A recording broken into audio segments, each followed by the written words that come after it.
पेशंटला आधीपासून काय त्रास होता का? नाही, असं काही नाही. मग घरामध्ये कोणाला आई किंवा वडिलांना?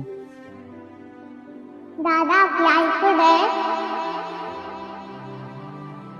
दादा सांग ना. Blood cancer.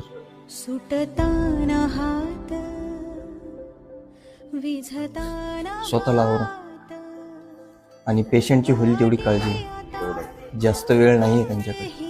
परतून यावा घडले जे